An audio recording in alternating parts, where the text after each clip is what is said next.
Bienvenue sur Stratpol, nous sommes le jeudi 5 février 2026, c'est notre bulletin numéro 276 et nous sommes toujours à Moscou et toujours sous sanction. Donc si vous voulez nous aider, eh bien commencez par vous inscrire à tous nos réseaux sociaux, X, Telegram, Odyssée, Rumble, pourquoi pas Vcontact, le Facebook russe, et puis ceux qui veulent m'aider, eh bien ils ne peuvent pas puisque c'est interdit, mais en revanche ma femme a une cagnotte sur laquelle vous pouvez aider et aider ma famille. Voilà, n'hésitez pas, abonnez-vous à notre partenaire Géopolitique Profonde et je le remercie encore de mettre ses serveurs à notre disposition. Alors on en aura bientôt plus besoin, puisque notre webmaster fait un travail fantastique et donc désormais on arrive à envoyer 20 000 emails par jour. Donc pour la newsletter, c'est quelque chose qui fonctionne très très bien.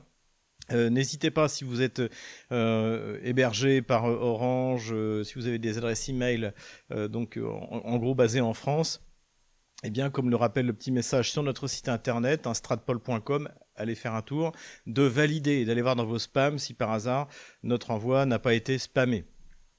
Juste au moment où je finissais de monter cette vidéo, nous venons d'apprendre de la part de Flokinet, donc qui était notre hébergeur de notre site en Islande, eh bien qu'il nous mettait dehors, donc sous la pression de l'Union européenne. Donc on ne peut plus considérer l'Islande comme une zone libre, mais rassurez-vous, nous allons migrer ailleurs, donc restez connectés. Vous avez 24 heures pour vous inscrire sur la lettre d'information en passant par le site, et évidemment il va y avoir un moment où il ne sera plus accessible. On les aura.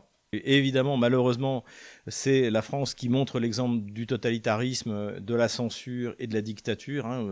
C'est malheureusement le cas depuis 1792, depuis les massacres de septembre. La gauche française montre l'exemple pour tout ce qui est totalitarisme, génocide, régicide. Voilà, tout le monde veut nous copier, Lénine, Pol Pot. Et maintenant, alors c'est un peu moins agressif, mais c'est tout aussi vicieux. Thierry Breton, Emmanuel Macron, Jean-Noël Barrot, voilà, donc on a vu ce raid dans les locaux de X en France, Elon Musk qui est convoqué par le régime d'Emmanuel Macron, donc par la police politique le 20 avril, c'est peu probable qu'ils viennent quand on voit ce qui s'est passé avec Pavel Durov, qui avait cru à un moment que la France était un pays de liberté. La France était un pays de liberté, est un pays de liberté tant qu'elle n'est pas dirigée par la gauche bourgeoise, ce qui est le cas depuis en gros 1969. Donc encore une fois, inscrivez-vous à notre lettre d'information, ça c'est le meilleur moyen de contrer la censure, vous êtes plus de 25 000. Et puis Géopolitique Profonde avec un excellent numéro sur l'Arctique. Et j'ai écrit d'ailleurs dans ce numéro sur l'OTAN puissance pauvre, cet effondrement militaro-économique auquel on est en train d'assister. Attention également pour les VPN, alors je suis le premier à vous encourager à vous procurer un VPN, et évidemment que pour le régime néo-bolchevique macroniste, c'est pas quelque chose qu'ils vont tolérer très longtemps. Mais cela dit, c'est compliqué de bloquer les VPN. Aujourd'hui, il y a 3 principaux protocoles VPN, OpenVPN, IPsec et WireGuard, mais ces protocoles en fait sont également utilisés par des institutions publiques. Donc pour eux, ce sera compliqué de les censurer, mais il ne faut pas non plus les sous-estimer. Donc on est en train de réfléchir avec mon équipe à des moyens de contourner toujours cette censure. De toute manière, on a, de ce que je vois du niveau de Thierry Breton, d'Emmanuel Macron ou de Jean-Noël Barrot, technologiquement, on a un ou deux coups d'avance. Donc c'est à nous de préparer. Alors eux, ils sont hyper répressifs parce qu'ils n'y comprennent rien. Mais on est, encore une fois, on est meilleur qu'eux. Donc on va essayer de vous proposer des solutions d'ici 1 ou 2 mois. On y travaille et comme ça, on évitera la censure du régime. Ce qui m'a plu cette semaine, eh bien, c'est moi. Voilà, parlez-moi de moi, il n'y a que ça qui m'intéresse. Plus sérieusement, en préparant mon dossier pour ma défense devant les tribunaux, donc je recherchais un peu les archives de ce que j'avais dit, et je suis tombé par hasard sur cette interview que j'avais donnée en septembre 2015 sur LCI. Alors à l'époque, c'était un autre LCI. D'ailleurs, il paraît que le journaliste qui m'a interviewé est devenu député du RN. C'est toujours mieux que d'être resté sur LCI. Et je vous recommande d'aller voir la vidéo, c'est sur notre canal Telegram, sur X, et je me suis pas trompé de beaucoup, et surtout j'avais une approche nationaliste en fait, c'est-à-dire que quel est l'intérêt supérieur de la France ? On n'en a rien à faire de la Pologne, de l'Allemagne, des États-Unis, de leurs projets pour ce territoire ukrainien. Ce qui compte, c'est quel est l'intérêt supérieur de la France et des Français. Voilà. Ce qui m'a plu également, c'est Florian Philippot, donc canal YouTube. Il fait venir a priori celui qui est l'avocat de son mouvement, qui s'appelle David Guillon et qui revient sur le système des sanctions et qui souligne plein de points extrêmement importants, notamment par exemple comment pouvoir travailler avec un avocat quand vous n'avez pas le droit de le payer. Par exemple, j'ai 2 avocats. Pour que je puisse travailler avec eux, il faut que j'obtienne l'autorisation de la Direction générale du Trésor. C'est-à-dire que non seulement je suis condamné sans procès, mais si par exemple, encore une fois, j'étais mis en examen pour trafic de drogue, j'aurais le droit à un avocat, même payé, si j'ai pas les moyens d'en avoir un. Et là, je n'en ai pas. Et pour pouvoir prendre un avocat et le payer, et en plus il y a des délais pour pouvoir porter plainte, etc., eh bien il faut que je demande l'autorisation au régime, à la Direction générale du Trésor. Donc ça c'est bien que ce point soit fait là-dessus, et surtout cette confiance qu'a Florian Philippot, que de toute manière je suis un test. En fait, si je ne me bats pas, la censure, les sanctions contre les citoyens français vont s'abattre par la dictature européenne, européiste du Conseil européen. Donc un canal intéressant à suivre pour Florian Philippot. Ce qui m'a plu encore, alors ça date pas de cette semaine, mais en fait j'avais vu ce film il y a quelques mois qui s'appelle Sound of Freedom sur les affaires de pédophilie, donc avec Jim Caviezel qui joue d'ailleurs le Christ dans La Passion de Mel Gibson. A priori on va voir la suite prochainement, et donc ce film m'avait plu, mais j'avais pas compris à l'époque pourquoi est-ce qu'il avait été attaqué par toute la presse de gauche à l'international et beaucoup par la presse gauchiste française. Parce que, comme il s'agit évidemment d'un film sur la pédocriminalité, je m'attendais à trouver un film complotiste sur les réseaux pédophiles au plus haut niveau de l'État américain, etc., etc. En fait, c'est pas du tout ça. C'est des réseaux pédophiles, effectivement, mais c'est essentiellement centré en Amérique du Sud, trafic de drogue, etc., etc. Donc pas du tout quelque chose qu'on aurait pu accuser de complotisme. Donc je me suis demandé pourquoi est-ce que la gauche internationale et française en particulier s'est attaquée à ce film. Et donc je me suis interrogé à ce sujet et j'ai revu le film et je crois que j'ai compris la raison profonde. Alors une des premières qui m'était apparue, mais ça même avant de le visionner de nouveau, c'était que le héros est un blanc d'une famille blanche chrétienne. Donc c'est pas du tout le genre de héros qu'on veut voir dans la gauche, que voir la gauche bourgeoise en France. C'est même l'ennemi absolu du régime. Mais je pense que la clé n'est pas là. La clé, elle est dans le début du film. En fait, le film commence parce que le héros, donc Caviezel, arrête un pédophile pour détention d'images pédopornographiques. Et en fait, il s'avère que ce type s'appelle donc Olinsky. En plus, il a une sale tête. Et donc, pour aller plus loin dans son opération anti-pédocriminalité, le héros se fait passer pour un pédophile et explique à ce Olinsky qu'il a lu son bouquin. Parce qu'en fait, il a écrit un bouquin. Et il finit par convaincre ce pédocriminel que lui-même est pédophile, et donc ce type lui remet un exemplaire de son bouquin avec à l'intérieur une photo d'un petit garçon dont il va pouvoir profiter pendant le week-end. C'est assez sordide, mais le film est très, je dirais, très chaste. Hein. C'est pas du provocateur. Les acteurs, y compris enfants, jouent magnifiquement. Ça vous arrache les larmes des yeux, mais c'est tout à fait regardable. C'est très très triste, mais après tout, peut-être qu'il faut se prendre cette réalité devant les yeux. Donc, en fait, ce dont on s'aperçoit, c'est que et c'est pour ça que ça n'a pas plu à la gauche française, notamment si vous rattachez ça au chapitre dans mon bouquin « La gauche française et la pédophilie » du Marquis de Sade à Olivier Duhamel, c'est qu'en fait, on a un théoricien de la pédophilie, comme le fut Daniel Cohn-Bendit, qui a écrit un livre à ce sujet, qui en plus a renouvelé 5 ou 6 ans plus tard son intérêt pour les enfants devant Bernard Pivot, et qui n'a jamais suivi de thérapie, qui n'a jamais été condamné, etc., etc.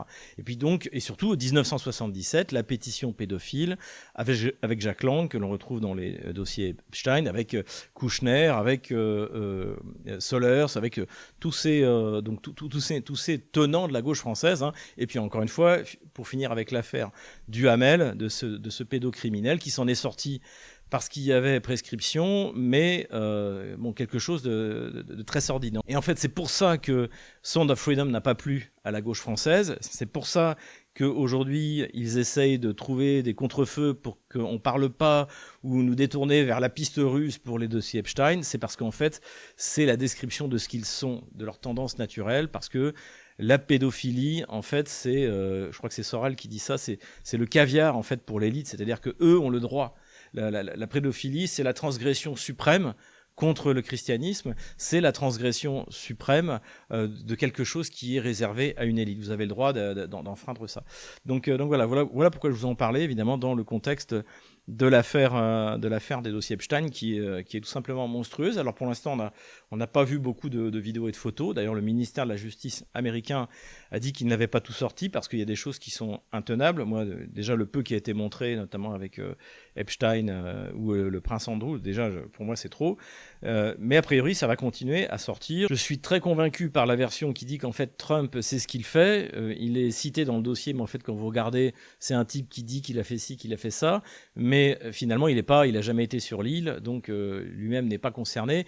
Et comme le souligne d'ailleurs Youssef Indy, c'est le ministère de la Justice, il est sous ses ordres. Et c'est lui qui a initié l'affaire. Donc voilà, c'est aussi la thèse d'Alain Soral. Et je dois dire que je suis assez convaincu par cette thèse-là. Donc je pense que c'est un bon moyen pour Trump de s'attaquer à la gauche américaine, puisque c'est elle qui est en fait concernée par ça. En fait, c'est l'hyperclasse. Et puis, il va falloir aller voir en quoi ça concerne, au niveau de la pédocriminalité, notre classe dirigeante à nous. Mais le commentaire que je voudrais faire, c'est que au-delà de cette question des pédocriminalités, je pense qu'il faut attendre les nouvelles révélations. On en est qu'au début. Je pense que également ces dossiers qui sont avec ces vidéos, ces photos qui sont trash, seront mises à disposition des journalistes, mais évidemment pas au grand public parce que c'est quelque chose d'épouvantable, de monstrueux. Mais ce qui est intéressant, il y a quand même quelques aspects qui m'ont paru vraiment révélateurs. Le premier, c'est Dieudonné. Donc on apprend que Ariana de Rothschild demande à Epstein de faire quelque chose contre Dieudonné. Et en plus, on voit que ça correspond exactement au moment où Manuel Valls s'emballe contre Dieudonné. Donc là, ça pose de la question qui dirige notre pays. Et puis moi, j'étais un peu triste parce que je pensais qu'avec mes sanctions, j'étais arrivé, je l'avais presque rattrapé, lui et Soral. Et finalement, voilà. Quand vous avez la baronne de Rothschild qui demande à Jeffrey Epstein de vous poursuivre, de vous empêcher de gagner votre vie, de faire vos spectacles, là, vous êtes au top. Donc bon, voilà. Même avec mes sanctions, je n'arriverai pas à rattraper Dieudonné. Deuxième point intéressant, c'est cet échange au sujet de Macron, où Macron, avant son élection, demande des conseils à Jeffrey Epstein et pour devenir président de l'Europe et même maître du monde. Donc là aussi, c'est quelque chose qui mériterait quand même une commission parlementaire, de savoir mais pourquoi est-ce qu'il demande à Epstein, quels sont les liens, et puis qu'est-ce que c'est que cette volonté de devenir maître de l'Europe et du monde. Voilà, ça pose aussi, encore une fois, le problème de la stabilité psychologique de la classe dirigeante française. Et puis le troisième point qui m'a paru intéressant aussi, c'est la Russie, parce que on attire l'attention de Jeffrey Epstein sur un candidat qui pourrait remplacer Poutine à la présidence, qui est Ilya Ponomarev. Alors ça, ce qui m'a frappé, c'est qu'en fait, Ilya Ponomarev, c'est un loser, c'est vraiment un mauvais. Navalny était déjà pas terrible, mais Ilya Ponomarev, c'est encore pire. Aujourd'hui, il est à la tête de l'armée libre russe en Ukraine. C'est un has-been complet. Et donc lui est présenté à Epstein comme la personne sur laquelle il faut investir. Alors vraiment, c'est un nul. Mais bon, en gros, les libérales-nés, c'est-à-dire les gauchistes russes, sont tous nuls. Navalny, Dieu ait son âme, Ksenia Sobchak, Ilya Ponomarev, ils sont Gudkov, c'est le niveau zéro. Et ce qui est intéressant, c'est que cette élite malsaine, vicieuse, criminelle, mondialiste, en fait, s'est investie dans un candidat pareil.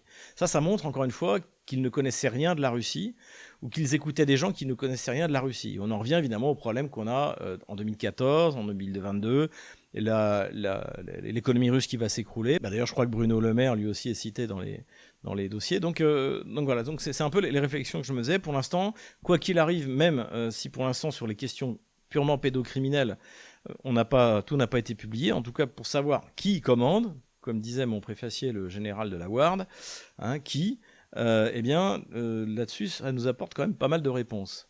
Économie maintenant, n'hésitez pas à venir investir en Russie et notamment ouvrir un compte en banque. Ça vous évitera de vous faire bloquer ou voler votre argent, comme ce qui m'est arrivé en France. Et puis, ce sera l'occasion de se rencontrer. D'ailleurs, j'ai eu le plaisir de rencontrer deux d'entre vous. C'était mardi dernier. Voilà, c'est toujours sympathique de rencontrer des gens avec qui on partage les mêmes idées. Donc, allez voir en description, Divergence Service. Ce sont des amis. Vous pouvez compter sur eux. Économie toujours, malgré la pénurie de main-d'œuvre, eh bien, la Russie a décidé, on l'a expliqué, de prendre des mesures très strictes pour le contrôle des migrations, donc robotisation, contrôle extrêmement strict, interdiction du regroupement familial, et ça a donné des résultats, puisque en janvier 2026, eh bien, le nombre de migrants en Russie est passé de 6 300 000 à 5 700 000. Comme quoi c'est possible. Et dans ce domaine-là, comme dans d'autres, la Russie peut devenir un exemple pour l'Europe. Cela dit, quand je dis la Russie, en fait, ce sont les Émirats arabes unis. Hein. Les Russes copient les règlements qui sont pris dans les Émirats arabes unis, qui fonctionnent très bien, à mon avis. Économie toujours, on en a aussi parlé sur Stratpol à plusieurs reprises. J'en ai parlé dans mon dernier ouvrage, Ukraine, pourquoi la Russie a gagné. Les sanctions ont fait énormément de bien à l'économie russe, et notamment les sanctions 2014, qui ont poussé au développement de l'agriculture et des machines agricoles. Et donc le résultat, c'est que la Russie, en 2014, est passée d'un des plus gros importateurs de porc au monde à un des premiers exportateurs, et notamment en Inde, puisqu'elle a triplé ses exportations. Donc voilà, les choses continuent. La Russie, encore une fois, n'est pas qu'une puissance d'hydrocarbures, elle est une puissance nucléaire, elle est civile, elle est une puissance agricole, elle est une puissance industrielle, c'est le pays, en proportion de son PIB, le plus industrialisé d'Europe. Donc c'est un moteur, c'est le futur moteur évidemment de l'économie européenne, une fois qu'on sera débarrassé de l'Union européenne. Comme je viens de le dire, donc la Russie est une grande puissance en ce qui concerne l'énergie nucléaire civile. Donc le pays qui construit le plus de centrales aujourd'hui, c'est la Chine, mais ils construisent beaucoup en Chine. Le premier pays qui en construit à l'extérieur, c'est la Russie, et notamment en Hongrie, puisque de là, on a eu les premières images. Eh bien, la construction des 2 nouveaux réacteurs en Hongrie a commencé, et évidemment, on comprend pourquoi la Hongrie va s'opposer à tout prix aux règlements européens qui doivent être mis par la Commission européenne pour couper le lien nucléaire civil de la Russie avec le reste de l'Europe. Sachant qu'en plus, ça concerne, encore une fois, la France. J'en ai parlé déjà dans le dernier bulletin, parce que nous avons un accord extrêmement bénéfique pour les 2 parties, entre Rosatom et Framatome. Mais évidemment, le but, au moment où à peu près tout le monde a intégré que la Russie avait gagné la guerre, eh bien, c'est de construire un mur de fer entre la Russie et le reste de l'Europe. Donc c'est contre ça aussi que nous devons nous battre. Et donc nous avons besoin non seulement des Russes en matière de combustible nucléaire et de centrales nucléaires, mais également dans le domaine gazier, puisque nous avons importé 10% de plus en janvier, je parle nous, c'est-à-dire l'Union européenne, de gaz de la Russie qu'il y a un an, parce que l'hiver est particulièrement froid, et qu'en fait il n'y a pas d'alternative. En fait, ce qui décide des approvisionnements d'hydrocarbures en Russie par l'Union européenne, ce n'est pas la décision de la Commission, de ces turbosocialistes, c'est le marché. Il y a une certaine quantité de gaz qui est disponible pour le marché européen, et donc, quoi qu'il arrive, il faudra s'y faire. Et si jamais on crée des incertitudes et des instabilités sur le marché, eh bien, ça va augmenter le prix du gaz.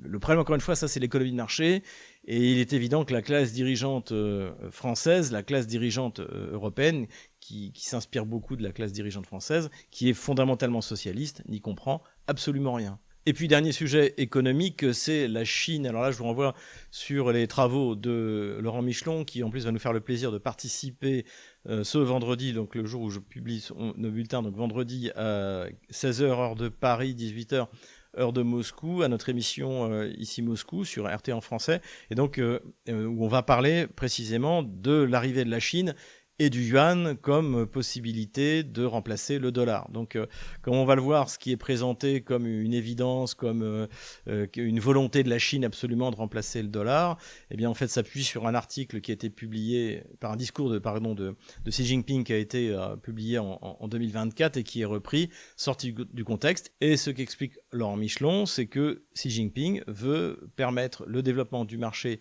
intérieur chinois, et donc c'est pour ça qu'il laisse monter progressivement le yuan, qui en principe, étant donné la puissance économique chinoise, qui est la première puissance économique mondiale réellement, en parité de pouvoir d'achat, eh bien, devrait être une des monnaies les plus fortes. Et à côté de ça, d'autres articles sont sortis pour nous expliquer que les Chinois avaient commencé à faire de l'or de synthèse. Donc, ce qui est quand même assez rigolo, c'est que donc, les Chinois, eux, ont énormément acheté d'or, comme tous les pays un peu sérieux, notamment la Russie. C'est pour ça d'ailleurs que les réserves russes ont encore explosé un record à 826 milliards d'équivalent dollars donc, au 30 janvier. Comme nous, on l'avait annoncé, que ça allait dépasser les 800 milliards, mais je ne pensais pas que ça monterait si haut. parce que tout simplement, ils ont abandonné l'euro, le dollar, la livre sterling et le yen pour acheter de l'or et du yuan. Bon, c'est essentiellement l'or qui joue ce rôle-là. Et donc, ça voudrait dire que les Chinois ont commencé donc à acheter beaucoup d'or et qu'ensuite, ils vont fabriquer de l'or de synthèse pour faire baisser le cours de l'or. Donc, une fois de plus, on est dans du grand n'importe quoi. Et après, c'est la faute des Russes. Maintenant, c'est la faute des Chinois. Hein, c'est la Chine. Donc, on est toujours dans ces mêmes aberrations. Si vous voulez vous faire une idée exacte sur ce qui se passe réellement, encore une fois, les travaux, le compte X de Laurent Michelon. Politico-stratégique maintenant, les négociations continuent à Abu Dhabi, donc négociations tripartites, Ukraine, Russie, États-Unis. Donc en fait, je rappelle le contexte exact, c'est qu'en fait les États-Unis et la Russie qui faisaient la guerre en Ukraine sont en train de chercher un moyen pour en sortir en évitant que les États-Unis perdent la face. Je crois que ça c'est un point sur lequel la Russie est d'accord. L'Ukraine est là pour prendre des notes et tôt ou tard appliquer les exigences russes. Et puis, il y a ces malheureux Européens qui essayent de se raccrocher au train. Et donc, on a Emmanuel Macron qui a envoyé Emmanuel Beaune, son conseiller diplomatique depuis le début, depuis son arrivée, après son coup d'État médiatico-judiciaire en 2017. Et puis, également, là, on a le Premier ministre letton, la présidente estonienne qui disent qu'il faudrait que l'Union européenne envoie un représentant. Enfin, tout le monde maintenant veut participer. Mais évidemment, ce sont des personnages non-joueurs, comme disent les jeunes, et ils n'ont rien à dire. L'épisode intéressant aussi est celui de la trêve. Hein. Il y a eu une trêve qui a été... Trump a annoncé qu'il y avait une trêve sur les frappes des Russes sur les infrastructures énergiques critiques ukrainiennes, qui a été acceptée par Poutine. Et ce qui a été confirmé ensuite par Peskov. Et donc cette trêve a duré la semaine qui précédait le 1er février. Et donc ensuite Zelensky a essayé de faire retarder les négociations pour gagner quelques jours de plus. Évidemment, les Russes n'ont pas été dupes et ils ont recommencé immédiatement leur frappe, puisque visiblement la délégation kievienne ne voulait rien comprendre. Donc ils ont recommencé leur frappe destructrice sur les infrastructures critiques énergétiques ukrainiennes. Zelensky a hurlé en disant que c'était un défi à Donald Trump, etc. Le problème, c'est que Donald Trump, lui, a répondu que non, c'était l'accord qui avait été conclu avec Vladimir Poutine et que Poutine avait tenu sa parole puisqu'il ne l'avait pas bombardé pendant une semaine et que Zelensky pouvait déjà se féliciter d'avoir obtenu ça. Donc là, on voit très bien qu'il y a, quoi qu'il arrive, quelque chose qui a été conclu à Anchorage entre Vladimir Poutine et Donald Trump et que c'est en train de se mettre en place tout doucement, avec cette pression qui est mise contre le régime de Kiev, avec d'un côté les organes anticorruption contrôlés par Washington, Donald Trump, et de l'autre côté l'armée russe qui avance sur le front, on va le voir, et qui en fait est en train de laminer les infrastructures critiques ukrainiennes sur les arrières du front. Signe des temps également, le ministre des Affaires étrangères russe Sergei Lavrov a rencontré à Moscou une délégation suisse. Donc vous aviez d'un côté le secrétaire général de l'Organisation pour la sécurité et la coopération en Europe, donc qui s'appelle Feridun Sinirlioglu, et Ignacio Cassis, qui est ministre des Affaires étrangères suisse, qui sont venus donc à Moscou. Donc là, visiblement, entre d'un côté Macron qui envoie son conseiller, les Suisses qui commencent à faire des approches vis-à-vis de la Russie, ça sent quand même la fin et le début des négociations et l'intégration de la défaite de l'OTAN et de l'Ukraine face à la Russie. Donc ça, encore une fois, c'est plutôt bon signe. L'autre grand sujet cette semaine en matière politico-diplomatique, politico-stratégique, c'est l'arrivée à échéance de l'accord New Start, qui est un accord entre la Russie et les États-Unis sur la limite des armes nucléaires. C'était finalement le dernier vestige de ce qui avait été mis peu à peu en place à partir de 1972 pendant la guerre froide et que c'était continué encore pendant les années 90.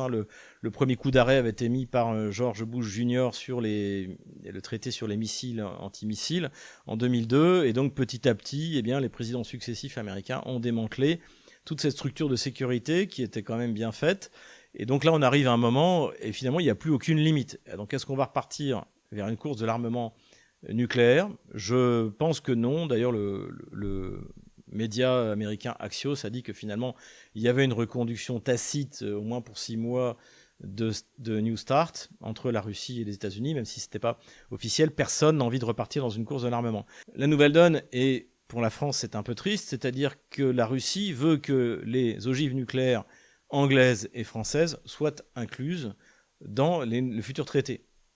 Pourquoi Alors, anglais, je dirais, c'est normal, mais comme j'ai dit, les Anglais ont une double clé, c'est les Américains qui décident de l'emploi du nucléaire ou pas. Ils ne sont pas souverains dans le domaine nucléaire. Mais les Français l'étaient.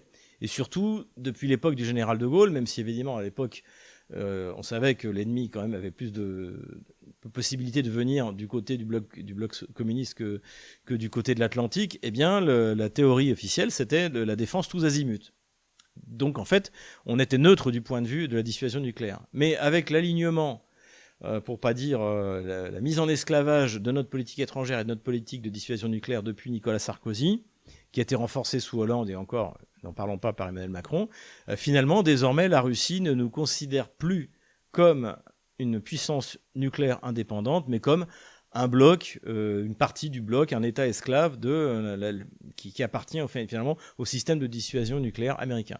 Donc avec nos 300 ogives, il va falloir qu'on trouve notre place dans ce rapport de force entre les deux grands. Du côté américain, ce qu'on demande également, c'est que la dissuasion nucléaire chinoise soit comprise dans un accord global. Bon, globalement, on en revient à ce que voulait Vladimir Poutine il y a quelques années, c'est-à-dire qu'il faut remettre tout à plat et faire venir tous les pays qui ont l'arme nucléaire, et ceux qui l'ont officiellement, les signataires du traité de non-prolifération en 68, puis ceux qui l'ont acquise depuis ce traité de non-prolifération et qui ne le disent pas, et qui ont finalement chacun un statut spécial, non officiel, que ce soit le Pakistan, la Corée du Nord ou Israël. Donc, voilà. Donc je pense que c'est plutôt une bonne chose. De manière, il faut remettre les choses à plat et en discuter. Et j'ai accueilli une nouvelle fois l'excellent J.D. Vance, qui lui a parlé de manière calme et précise de cette question et qui veut arriver à un accord. Et c'est pour ça qu'encore une fois, avec tous les reproches qu'on peut faire à Donald Trump, si Donald Trump, c'est la transition vers un J.D. Vance, pour nous les Européens, c'est une excellente chose. Voilà. Donc, à suivre. Et puis, dernière nouvelle, tragicomique en fait, de politico-diplomatique, c'est la visite de Mark Rutte, donc le secrétaire général de l'OTAN, à Kiev. Donc, il s'est rendu sur les vestiges de ce qui reste des centrales électriques kieviennes, et puis il a parlé devant la Rada, et donc pour rassurer les Kieviens qui sont en train de souffrir d'un froid assez unique, hein, mais il paraît que c'est à cause du réchauffement climatique qui fait froid, donc ok, d'accord. Mais enfin, il fait très froid, et il n'y a pas d'électricité, il n'y a quasiment pas de chauffage, mais il leur a dit qu'il n'y avait pas de problème parce que le printemps viendrait bientôt. Voilà, je vous laisse ça sans commentaire. Armement maintenant, et évidemment le sujet cette semaine, c'est Starlink. Hein. Je rappelle que dans une armée, les transmissions sont une arme, à égalité avec la cavalerie, l'infanterie. C'est quelque chose d'extrêmement important, et que le seul système réel de transmission de l'armée ukrainienne, c'est Starlink. Et que ça fonctionne très bien, que c'est unique au monde, que c'est du haut débit, et que les Russes l'ont adopté. J'ai pu le constater moi-même sur le terrain dans la région de Popasna à l'époque. Eh bien, les commandants d'unités russes ont des réseaux Starlink pour pouvoir communiquer entre eux. Le problème, c'est que les Russes ont commencé à montrer pas mal d'images où on voyait qu'ils non seulement ils communiquent au niveau de l'unité élémentaire, je pense que c'est à ce niveau-là qu'on le trouve avec Starlink, mais que en plus ils ont des drones qui frappent très précisément. Ils ont même montré des images où ils frappaient des F-16 sous les hangars, etc. Et donc ça a provoqué des hurlements côté otano-kievien, des hurlements donc côté polonais avec le ministre des Affaires étrangères Sikorski la semaine dernière. Et donc il y a eu une pression qui a été faite sur Elon Musk pour faire quelque chose. Et d'ailleurs, le ministre de la Défense ukrainien, Fedorov, a dit qu'il est en train de régler l'affaire avec Elon Musk. Le problème, comme je l'avais évoqué, c'est que, en fait, non, vous pouvez couper Starlink sur toute une zone, mais dans ce cas, ça va aussi frapper les otano-kieviens. Alors, des solutions sont en train d'être mises en œuvre, donc avec une liste blanche de terminaux qui vont être autorisés sur la zone ukrainienne, et ceux qui ont été acquis dans tel ou tel pays, avec des comptes dans tel ou tel pays, qui ne valideront pas, seront bloqués. Le problème, c'est que c'est quand même très compliqué à mettre en marche. J'ai contacté quelques spécialistes que je connais de la question, qui m'ont dit que tôt ou tard, les Russes trouveraient le moyen de contourner ça. Et dans l'immédiat, eh bien, ça a provoqué une coupure des communications dans les rangs ukrainiens comme dans les rangs russes.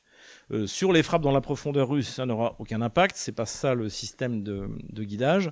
Donc là où ça peut provoquer des difficultés pour l'armée russe, c'est encore une fois la communication entre au niveau de l'unité élémentaire, au niveau du régiment, de la division, etc., etc. Mais les Russes ont des moyens dégradés, alors qu'ils sont beaucoup moins performants que Starlink, mais cela dit, ils ne seront pas complètement privés de communication. Ce qui ne sera pas le cas du côté ukrainien, qui, eux, n'ont pas de système réellement de remplacement. Donc j'en suis arrivé à me poser la question de savoir si ce n'était pas finalement un moyen pour Donald Trump de mettre la pression. Sur la Russie, j'y crois pas, parce que ça ne changera pas grand-chose, encore une fois. Ça empêchera les Russes d'aller frapper précisément à 500 km sous un F-16 sous un hangar, si vous voulez. Mais ça ne remettra pas en cause les frappes dans la profondeur, ça ne remettra pas en cause la communication entre les unités, ça la compliquera, mais c'est pas grave. Mais en fait, finalement, c'est un moyen de couper Starlink pour l'armée otano-kievienne. Voilà. Et pour eux, c'est beaucoup plus grave parce qu'ils n'ont pas d'alternative sérieuse. Voilà un peu ce que je voulais dire sur cette question, mais on va suivre Starlink. Et puis là, il faut que les Russes accélèrent la mise en orbite de leur constellation. Elle a commencé, comme j'ai dit, fin 2025, elle continue, mais voilà, les Russes ont pris énormément de retard par rapport... Enfin, tout le monde a pris énormément de retard par rapport à Elon Musk. Hein, c'est comme ça. Empire du mensonge maintenant. Et le premier mensonge, c'est Zelensky, donc, qui a annoncé que l'Ukraine avait perdu 55 000 soldats depuis le début de la guerre. Alors je vous rappelle qu'en été 2022, Reznikov, le ministre de la Défense ukrainienne, nous a annoncé qu'il avait 1 million d'hommes. Et aujourd'hui, vous avez le général Syrski, donc le chef d'état-major de l'armée ukrainienne, qui nous dit que les Ukrainiens sont 2 à 3 fois moins nombreux face aux Russes sur la ligne de front. Sachant que les Russes, eux, ont annoncé avoir 750 000 hommes. Donc, où sont passés, s'il n'y a que 55 000 morts, où sont passés les 700 000 qui restent? C'est la question que tout le monde se pose. Voilà. Bon, il raconte n'importe quoi, mais la question c'est comment est-ce qu'il en arrive à raconter un bobard pareil que personne ne peut croire sérieusement? Ça veut dire, et je pense que finalement, il est complètement éloigné de la réalité de ce qui se passe sur le front et en Ukraine. Je pense que l'entourage de Zelensky l'isole complètement et qu'il est complètement perdu. Voilà. Ce qui est le signe, évidemment, d'une fin de règne, d'une fin de régime, d'un échec militaire complet. Je pense que c'est plutôt ça qui est intéressant, plutôt que d'essayer, encore une fois, de débattre sur l'ombre de pertes de part et d'autre. Le chiffre est tellement ridicule que, finalement, la question qu'il faut se poser, c'est pourquoi est-ce qu'il ose dire un truc pareil? Il ferait mieux de faire comme l'armée russe. L'armée russe ne donne plus de chiffres pour ses pertes. Point. Depuis, je crois, octobre 2022. Empire de mensonges toujours, et on a appris grâce au ministère de la Justice américain qui a fait une enquête sur l'influence de TikTok dans l'élection présidentielle en Roumanie que le président légitime en Roumanie s'appelait Georgescu. On se rappelle que effectivement Georgescu a décollé dans les sondages et est arrivé largement en tête au premier tour. Donc c'est un nationaliste anti-guerre qui va avoir de relations normales avec la Russie, très orthodoxe, très chrétien, et il a été écarté pour mettre à la place un gauchiste pro-européiste en prétextant qu'il avait instrumentalisé, il y avait des influences russes comme d'habitude, TikTok. Et en fait, effectivement, TikTok a été utilisé, mais par l'opposition gauchiste pro-européenne, qui s'est dit on va faire monter ce candidat ultranationaliste et comme ça, ça va déstabiliser l'opposition. Le problème, c'est qu'en fait, il y a une réelle poussée nationaliste en Roumanie, orthodoxe, chrétienne, et que normalement, encore une fois, on peut considérer aujourd'hui que Georgescu est le président légitime et que, comme nous en 2017, la Roumanie a subi un coup d'État. Et évidemment, le régime socialiste français est derrière ce coup fourré, c'est ce que nous a révélé Pavel Durov, le fondateur de Telegram. Empire du mensonge toujours, et je reviens rapidement sur l'affaire Epstein, puisque ce qu'ont révélé pour l'instant les archives qui ont été publiées, c'est que en fait, vous aviez des services secrets israéliens, le Mossad, pour ne pas le nommer, qui contrôlait Epstein, qui lui-même contrôlait toute une partie de l'élite internationale, ce qui permettait de faire avancer un certain ordre du jour. Voilà. Donc ça, c'est une évidence aujourd'hui. Mais le problème, c'est que c'est inacceptable pour la classe dirigeante mondialiste. Donc, à partir de la Pologne, polonaiserie, une fois de plus, on nous a sorti un récit. Au début, j'ai cru que c'était une blague. C'est sorti d'abord de la part du Premier ministre gauchiste Donald Tusk, qui nous a expliqué que derrière, c'était les Russes. Et ça a été repris par le Daily Mail. Alors, le Daily Mail, c'est un grand journal populiste, on va dire, anglais, mais bon, ils sont souvent dans l'excès.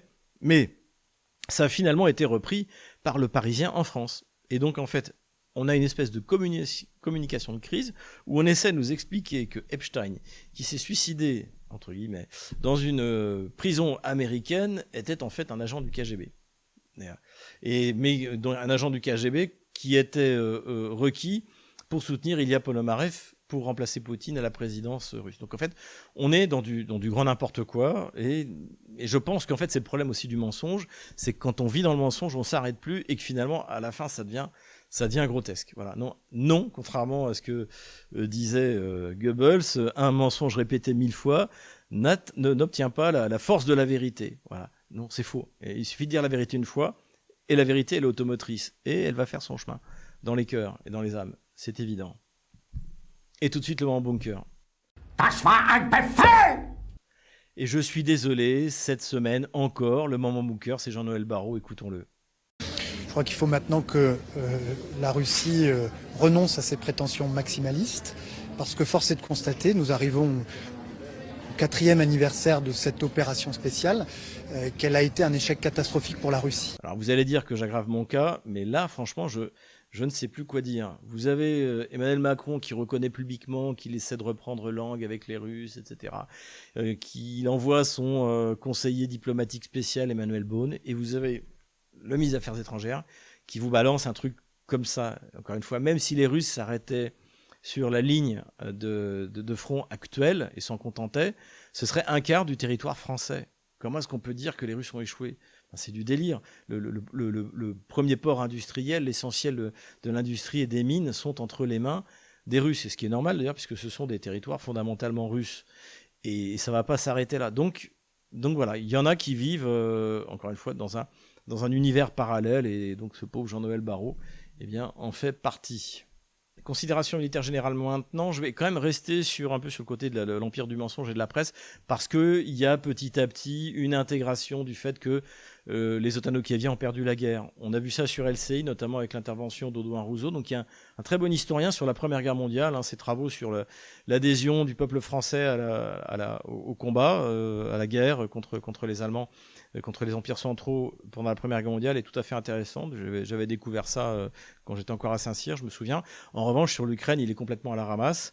Et donc c'est pour ça qu'il est invité sur LCI. Mais malgré tout, il est moins à la ramasse que les autres, puisqu'il reconnaît que la guerre est perdue, que c'est horrible, que c'est triste, que c'est injuste, mais que la guerre est perdue. Donc ça, finalement, c'est quand même une bonne chose, parce que tous ceux qui veulent absolument la continuer en nous faisant croire que si, ça y est, c'est bon, l'économie russe va s'écrouler, l'armée russe va s'écrouler, en fait, tout cela ne faut que prolonger les souffrances du peuple russe, bien sûr, mais surtout du peuple ukrainien, qui, lui, vit dans des conditions effrayantes, dans une guerre qui a été organisée par Washington et les États esclaves européens.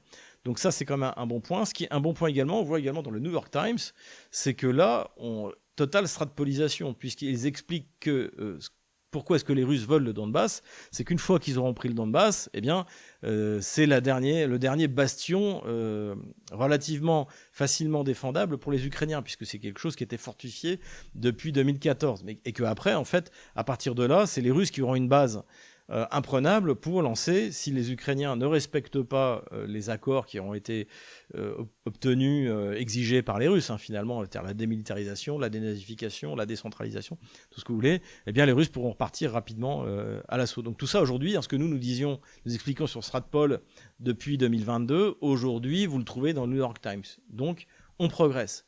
Et on le retrouve également dans Le Monde, le journal d'extrême gauche, gauchiste par excellence, vraiment pro-guerre, toutes les tares possibles de la gauche française. Là, Le Monde nous explique que ce que nous savions tous sur Stratpol, c'est que la moyenne d'âge de l'armée ukrainienne, c'est 45 ans. Ils nous mettent la photo d'un soldat de 58 ans. Et puis juste en dessous que, Emmanuel Macron a envoyé son conseiller diplomatique pour voir avec les Russes comment essayer de se prendre une raclée sans trop perdre la face. En fait, c'est ça aujourd'hui qui est en train à mon avis, de discuter entre Emmanuel Beaune et ses correspondants russes. Et est-ce que vous pouvez éviter de trop nous humilier quand on aura perdu la guerre ? Je pense que c'est ça aujourd'hui. Et puis cette réalité s'impose évidemment aussi dans les médias ukrainiens. Il y a eu une interview qui a été pas mal reprise sur les différents réseaux sociaux à la fois ukrainiens et russes, d'une des responsables du service médical au sein de l'armée ukrainienne, donc qui s'appelle Mikhailova, donc son surnom c'est Ulf, et qui nous explique que sur 30 000 mobilisés tous les mois, en fait les seuls qui finalement restent, c'est ceux qui n'arrivent pas à s'échapper parce qu'ils sont trop handicapés pour le faire. Donc en gros, ils se retrouvent avec 10 000 mobilisés qui sont inaptes inaptes physiquement. Donc ça c'est la réalité. Et c'est autre chose que les âneries que raconte Zelensky, encore une fois, des 155 000 pertes depuis le début de la guerre. Et nous revoilà sur la carte des opérations militaires, donc au sujet des frappes dans la profondeur, bien du côté ukrainien, ils ont frappé là où ils peuvent, c'est-à-dire à Belgorod. Donc là aussi, gros problème d'approvisionnement électrique. Comme je l'ai dit, les otano-kieviens frappent là où ils peuvent pas frapper jusqu'à Moscou, mais la situation à la frontière immédiate avec l'Ukraine est très très grave pour les habitants de cette zone-là. Et les Russes, évidemment, de leur côté, infligent cette situation à Belgorod sur la totalité de l'ensemble du territoire ukrainien, et ce qui fait que cette semaine ont eu lieu les plus dures attaques depuis le début de l'opération militaire spéciale. Visiblement, les Russes ont une réserve inépuisable de missiles, de drones, et la défense antiaérienne otano-kievienne ne peut rien y faire. Sur la ligne de front, on va partir pour une fois par le nord. Les Russes continuent leur pression en direction de Soumy. Par le nord, la ligne de front n'a pas bougé, mais en revanche, il y a eu une petite percée et les Russes se sont emparés de la localité de Pakrovka à cet endroit-là. On descend plus au sud. Du côté du front de Kharkov, les Russes se sont emparés de la localité de Zilone. Ici, ce qui pourrait avoir du sens dans le cadre d'une offensive vers Kharkov à partir du nord. Toujours dans la région de Kharkov, mais plus à l'est, les Russes poussent au nord et au nord-est. Du côté de Kupiansk, les choses commencent à s'éclaircir un peu. Donc voilà à peu près à quoi pourrait ressembler la ligne de front. Donc là, ce que j'ai mis là, ce carré, en fait, c'est un chaudron, puisqu'une partie des forces otano-kieviennes se sont laissées enfermer, comme d'habitude. L'ordre de retrait est donné trop tard. Donc les Russes seraient sur le point de prendre le contrôle total de la rive est de la ville de Kupiansk, qui est plus au sud, puisque normalement cette localité-là a été prise par les Russes également, Kupiansk, Vuzlove, à cet endroit-là. À l'ouest donc de la rivière Oskol, la situation n'est toujours pas claire, donc je ne préfère pas m'avancer, mais les otano-kieviens continuent à envoyer des renforts, mais les Russes sont visiblement bien installés et en profitent pour détruire le maximum de réserves otano-kieviennes.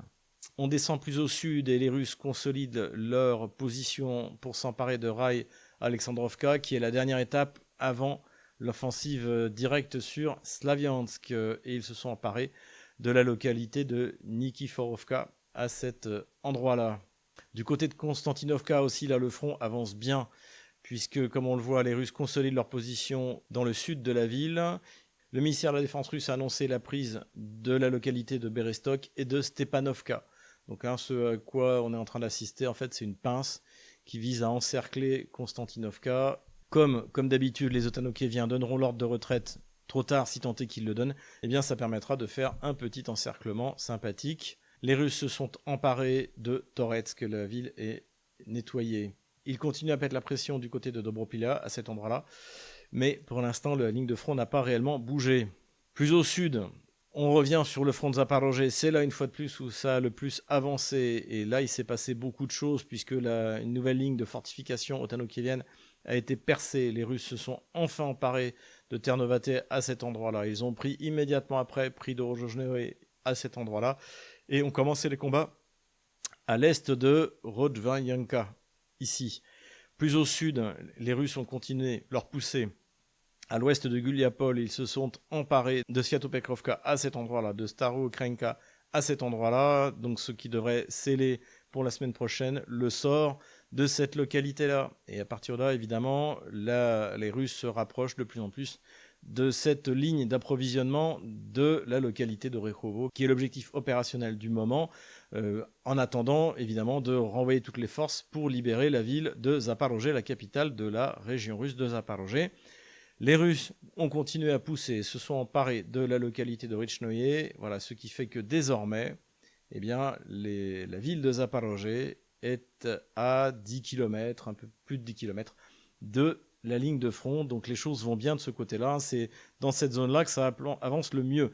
Et vraisemblablement, ça avance bien parce que les otano-kieviens ont prélevé des réserves pour les envoyer se faire massacrer dans la ville de Kupiansk. Voilà, j'enlève la ligne de front de la semaine dernière.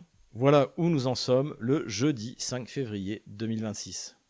Voilà, j'espère que cette vidéo vous a plu. Encore une fois, n'hésitez pas à vous abonner à la revue Géopolitique Profonde. Excellent numéro sur l'Arctique avec un article de ma part sur l'OTAN puissance pauvre. Si vous voulez m'aider, simplement inscrivez-vous sur nos réseaux sociaux pour que, au cas où nous soyons invisibilisés, eh bien, vous puissiez toujours nous suivre. Inscrivez-vous à la lettre d'information, c'est gratuit. Profitez-en. Et puis pour ceux qui veulent aider ma famille, eh bien, il y a la cagnotte de ma femme. Le lien est en description de cette vidéo. Merci. Vous êtes nombreux à y avoir cotisé. Ça réchauffe le cœur. Voilà. En tout cas, la situation sur le front diplomatique, militaire, économique est excellente. Donc, tenez bon, courage, on les aura.